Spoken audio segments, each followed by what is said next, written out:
Hello and welcome back to beginner HTML tutorial. In case you haven't figured it out yet, this is a part of a multi-part series of video um, tutorials that I've put together to benefit whoever wants to learn HTML. So if you haven't reviewed the previous parts, definitely make sure to check them out. They're required for this um, part of the tutorial. But just to give a quick summary of all the things that we've covered so far, we learned how to create basic text HTML and to use the paragraph tag. And we also figured out how to make items bold, underlined, and italic, how to lay out the basic HTML layout, give it a title, and we figured out how to create lists of different types, how to use the heading font, and we figured out how to create hyperlinks, how to create hyperlinks that allow you to email, how to put images on pages, and how to put images that are clickable. Last but not least, um, we learned how to create tables. So all that is nice and fine. The one thing that you'll notice that we are not able to do yet is we are not able to take any user input. Our web pages are so far very static, which means that users can't really interact with it or give it any type of feedback or fill in any type of information. And that's a pretty big part of what a website is about, is to allow users to interact. So what I would like to cover now is how to create forms to allow users to uh, submit data through it. So let's create another HTML document. Um, this time, again, I'm gonna copy the format from my previous example, and I will save this as forms.html.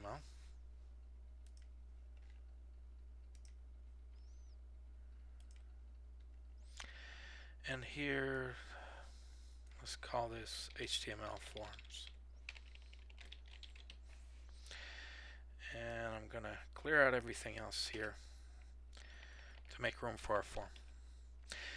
Now the HTML form element starts and ends obviously with the form/form tag. And in between these two tags, you can have any number of form elements, such as text boxes, labels, checkboxes, radio buttons, and regular buttons, image buttons, drop down list, and so forth and so on. But for the sake of this tutorial, let's keep it simple. So let's say we just want a simple form with an input box of type text. And all this says is I want an input control of type text box. And let's say we don't want it to contain any value. And we want a button to allow user to submit the data. And the type of the button is submit. That indicates that this is going to be a button. And the text that I want to display on there goes inside the value, and we'll call this submit. Notice that the input tag again does not have a closing slash input. For that reason, for correct XHTML syntax, we add this forward slash to the end of it. Okay, so here, if we come back here again and type in here localhost for our web server, and I'm gonna type forms.html to see what we get. And what do you know? We get a text box, which is this guy here, and a button that says submit. Now if I were to pre-populate this text box with some text, then in my HTML form, that value that I enter shows up, and that's how you can pre-populate it. So this is fine right now, but what this doesn't really do yet is it doesn't really tell the form where to submit the information to. Now there's a couple of different ways to process information. You can basically either code the processing code for the form using PHP or ASP.NET or JSP or any of the web programming languages for processing dynamic data. You can use those to process the values of this form. But that's obviously outside of the scope of this tutorial. That's something that I will cover in future tutorials. For now, let's try to make this simple. We will call this this form has an action attribute and a method which says how do you want to submit this information, and it also has a name. And let's call this form search. And this is just the name of this form element. It is good practice to give your input variables a name so that later on you can reference them. So we're going to give our text box input variable the name txt search string, and here for our button we're going to give it the name btn search. So the method here, there's two different methods of processing forms. It's either post or it's get. If you say get, it will basically pass the field variables as parameters in the link. So your result might look something like forms.php question mark and txt search string equals to some text and btn search equals to so it will basically process it by passing these values as parameters, which is not really what we want. The more common way of processing it is by using post, and that's what I have specified here. So the big question here is how can we take advantage of this form that we've written and actually do something useful with it. If we review this, right now it looks pretty good, except that it doesn't really do anything. So let's take advantage of our good friend Google to create a search box. And here what I'm saying is that take the contents of this form and basically post it to Google. And I'm going to say with a get method, and Google requires the text field to be called Q for query. And it's going to be of type text, and we're not going to put anything in the search initially. And here it's going to be of type submit, and here we're going to call it Google search. So if everything goes correct, when we submit this form, assuming that Google hasn't blocked it,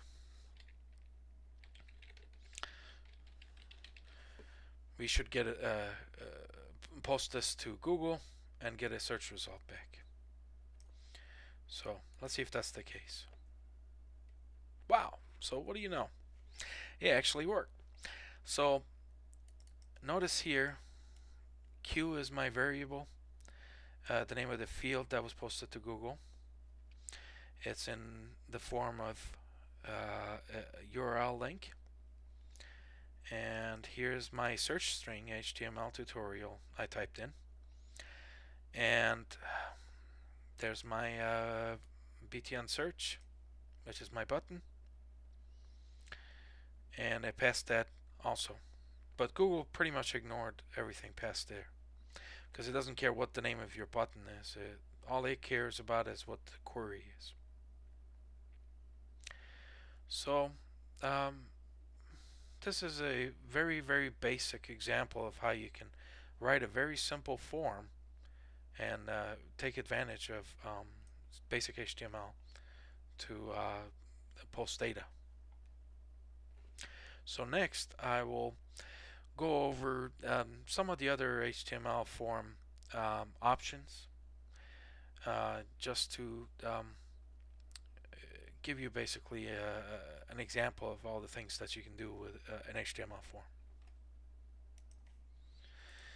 Okay, so let's change this form around a little bit again.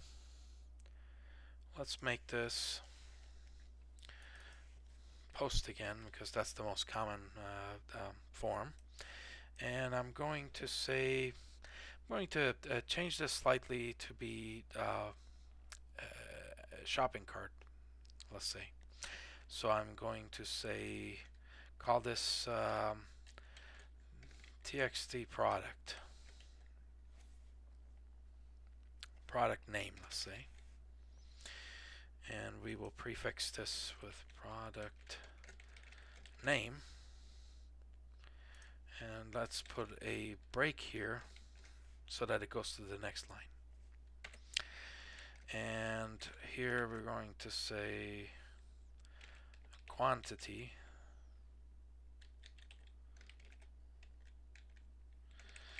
and this is also going to be an input type.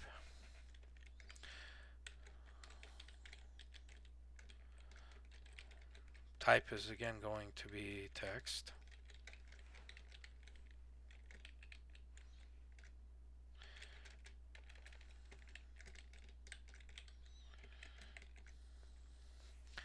So you might ask yourself, why is he doing this? Well, we're giving the text field a label so that the user can read to see what the purpose of the field is. So here we've got, let's say we call this submit order now. Name of this field.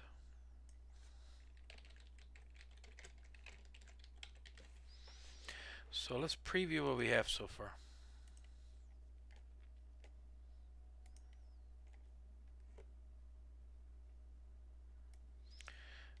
Gonna have to go back here.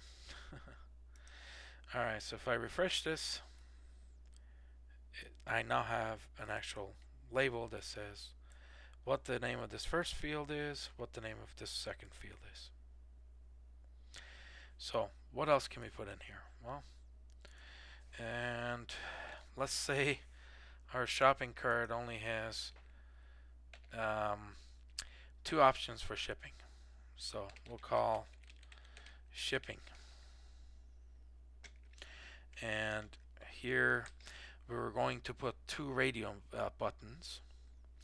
And again, it's going to be input type is going to be radio. Name is equal to be we'll call it well, let's just call it shipping method. And value is going to be, say, ground. So, and we're also going to have a second option here. Again, I'm going to say F-type radio, and I'm going to name it the exact same thing, except that the value of it I'm going to give air. I'm going to ship it via air. Okay. And what this does is it makes the two radio buttons mutually exclusive. Means that you can only check one or the other. So if I refresh this guy now, I'm going to have two checkboxes. One is the first one is ground, the second one is air. But obviously I don't really have any label here in front of this, so I'm going to call this ground. I'm going to take this break out actually, because I don't want it to go to the new line. I'm going to call the second one air. See if we can clean this up a little bit. Yeah, it's a little better. Alright, so now if I select one, the other one gets unselected and vice versa. And that's possible because I named both of them the same thing. Which means you can only select one. So that part of it is fine. So what else can we add here? Let's say we want to add a checkbox here that says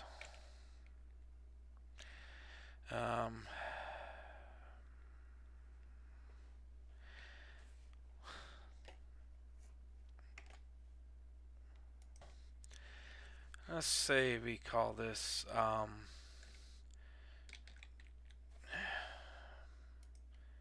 we will create the checkbox and call it join club.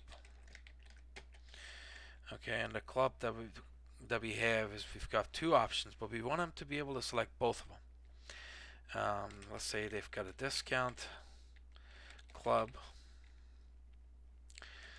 and it's a checkbox. Input again, type equals to checkbox. Name equal to club. And value is equal to discount. So it's our discount club. And we also have another option here.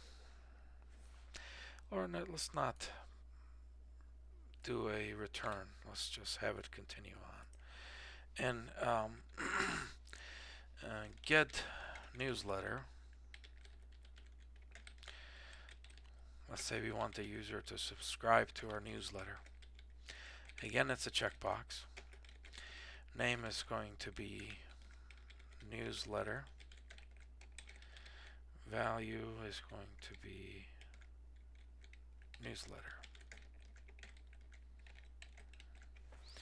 So let's see what we have so far.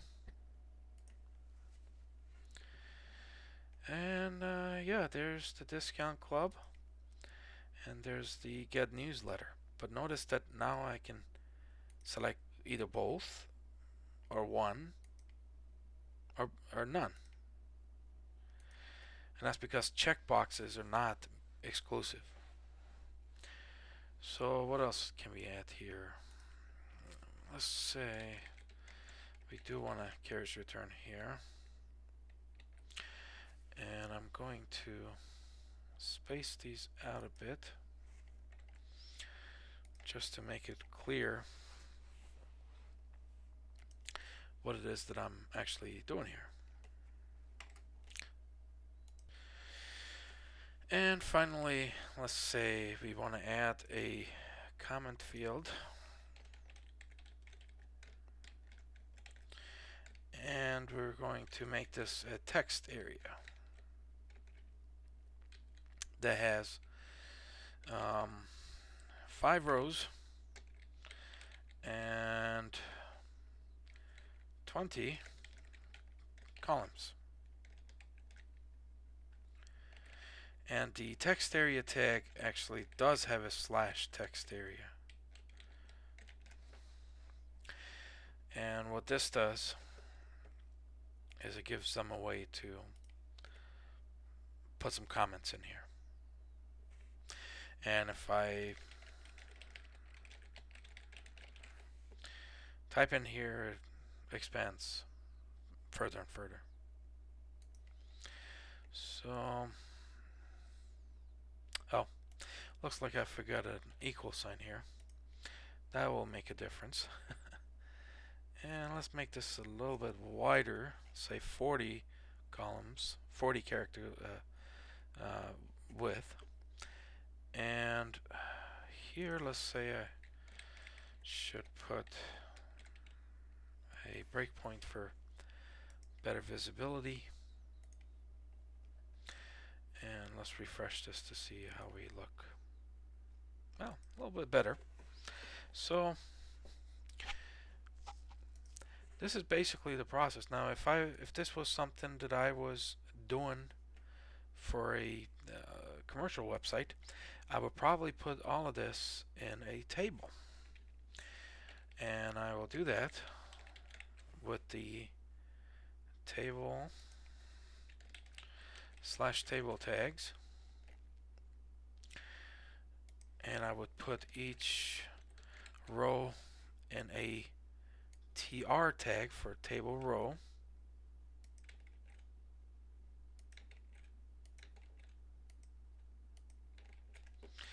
Followed by table cell.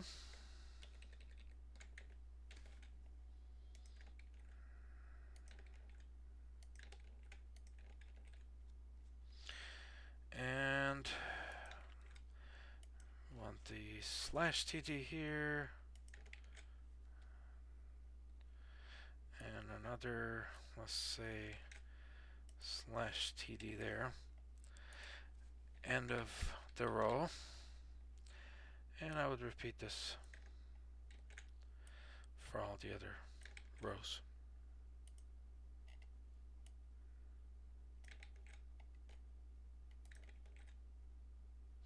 Oh, this one we don't want. This is our combined. And I'll pretty much do the same for this guy here.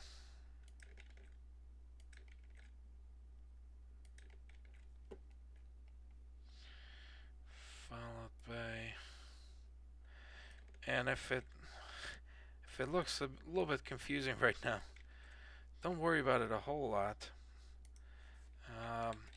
It's just a standard table that I'm putting all the contents in.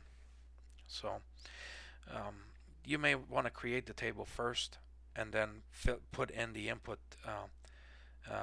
fields into that to avoid getting confused.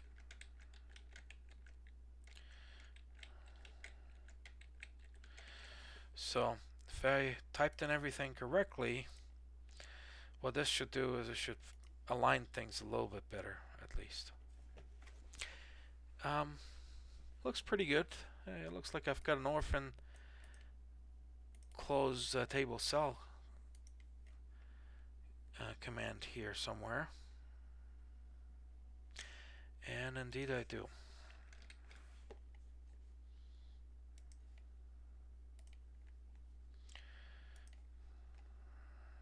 Much better. So it looks a lot cleaner now. So if I'm entering the information now, I can say apples, tab over. I want 10 apples, shipped by ground. I want to join the discount club. I don't like the newsletter because it's garbage. And this is my comment section. This is a great shopping cart. I probably shouldn't have put the space in here. And the way I can prevent that is by just not putting any space in between, because it takes those literal. So that should do away with my spacing issue. So yep, looks a lot better. There we go. So this is a basic form. This is how you would basically construct it. Now let's talk about all the different options that you have when you're creating a form. So let's copy this form that we created, and I'll save this as a new document, and let's call this forms2.html.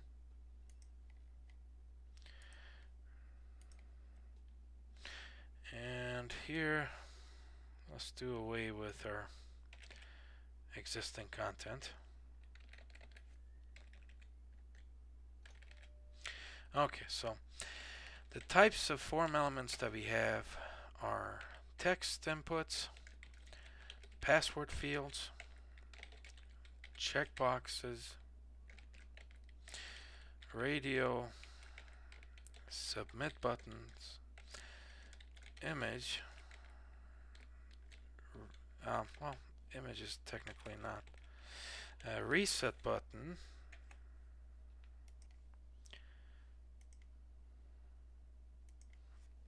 And let's call this a reset button. And we'll call this submit button. And here we also have text area. And we have hidden text box.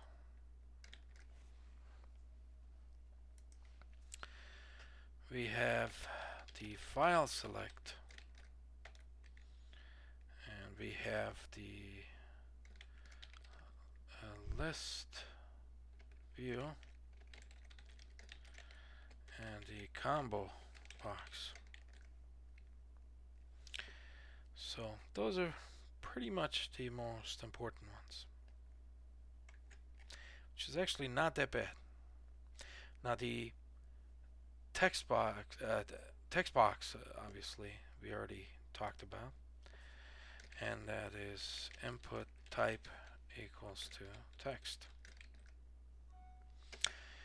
and name is text box 1, say. Value is something. For password, it's the exact same syntax, and except that here you say password.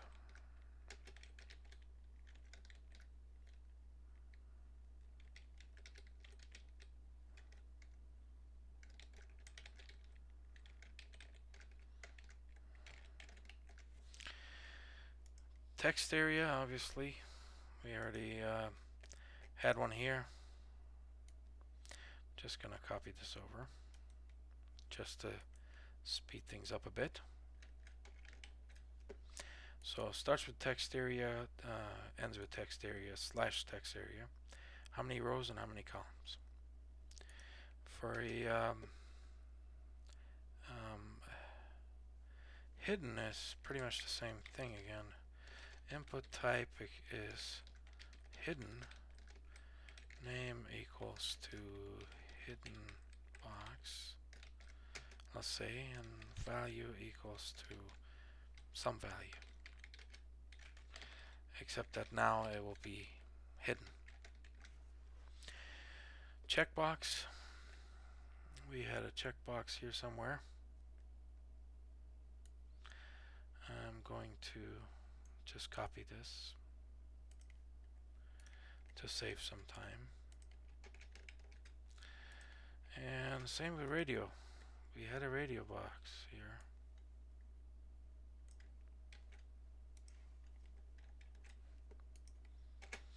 Submit button. We had one here.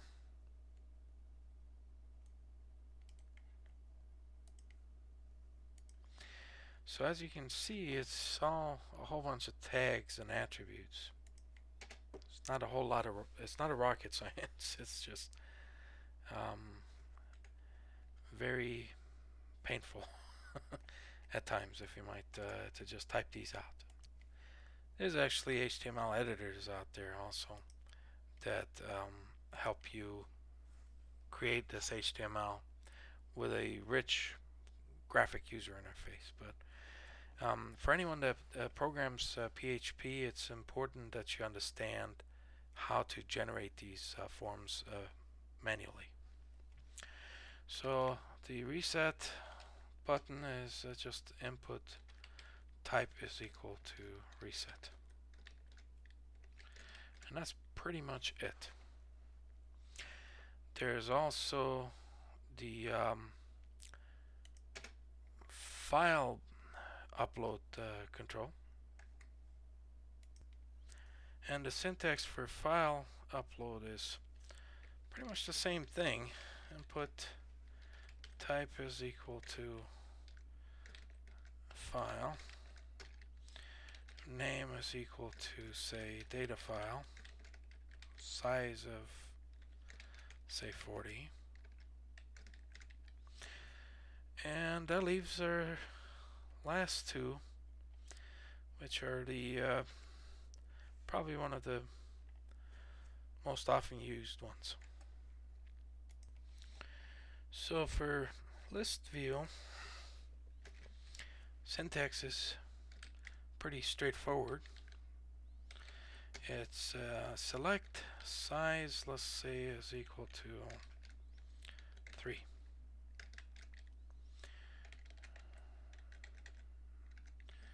Followed by a slash select.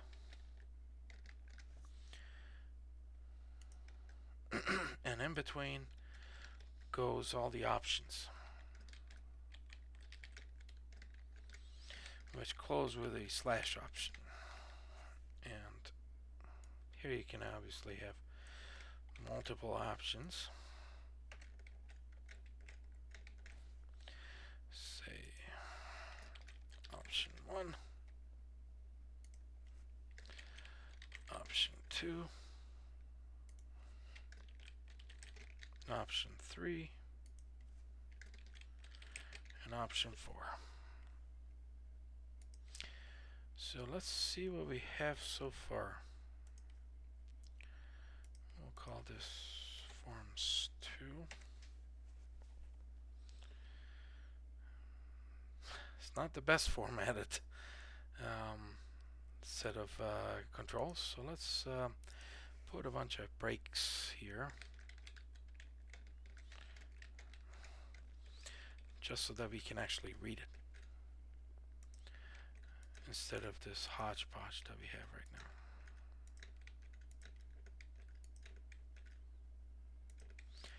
I'm just going to put one break at the end of each control, just so that we can, there we go. So we pretty much what you see here is there's the text box, which types regular text. Here's the password field, which Takes your value, but it doesn't show the character. Here's your text area, which you can type multiple lines and it scrolls. This is hidden text, and obviously you don't see anything because it's hidden. You have checkboxes, radio buttons, and submit buttons, and you got reset buttons that clears everything, right? So in here, we've got a file select control that lets you select something. And here's our list view so far. So last but not least is the combo box, also known as the drop down box. So let's see if we can put one of those in.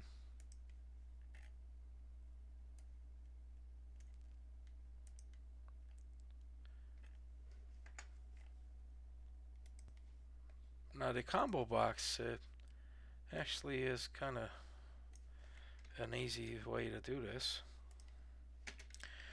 It's the same exact syntax as the list view, except that I'm going to take out the size attribute, which means that by default it selects a value of 1 for size.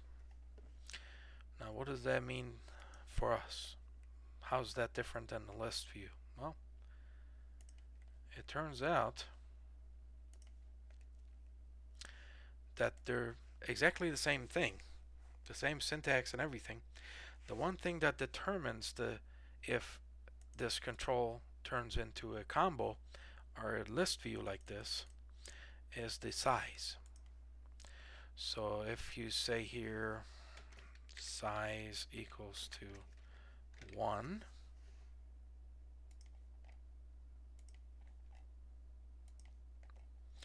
then it's a combo. Now if I say anything higher than 1, for example, if I say 2 for size, now it's not a combo anymore. It gives you 2 options visible. You can have more options, but you can only see 2 of them at a time because you've specified the size to be 2. So 1 is combo, and if you don't specify the size at all, it's a combo. So this is pretty much all the important controls that you'll ever use.